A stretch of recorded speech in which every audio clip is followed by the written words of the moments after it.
Energy security बहुत जरूरी है।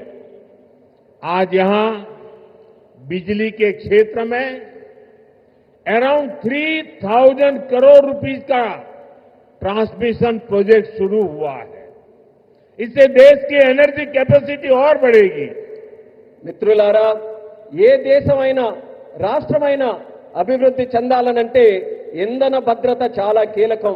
నేడు విద్యుత్ రంగంలో కూడా దాదాపు 3,000 కోట్ల రూపాయలు విలువైన ట్రాన్స్మిషన్ ప్రాజెక్టులు కూడా మనం ప్రారంభించుకుంటున్నాం.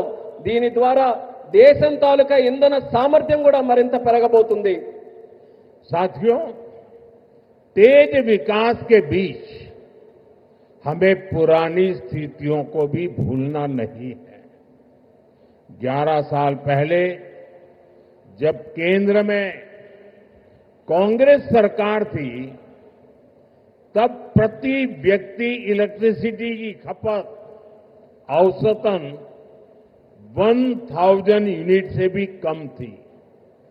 तब देश को ब्लैकआउट जैसी चुनौतियों का भी सामना करना पड़ता था। हमारे गांवों में बिजली का खंभा भी नहीं लगा था। మిత్రులారా, వేగవంతమైన అభివృద్ధి మధ్య మనం గతాన్ని మాత్రం మర్చిపోకూడదు. 11 సంవత్సరాల క్రితం కేంద్రంలో కాంగ్రెస్ ప్రభుత్వం అధికారంలో ఉన్నప్పుడు సగటు తలసరి విద్యుత్ వినియోగం 1000 యూనిట్ల కంటే చాలా తక్కువగా ఉండేది. అప్పుడు దేశం కూడా అనేక విద్యుత్ కోతలు వంటి సవాళ్లు కూడా ఎదుర్కొంది. వేలాది గ్రామాలలో కనీసం విద్యుత్ స్తంభాలు కూడా ఏర్పాటు చేయలేనటువంటి దుస్థితి ఉండేది.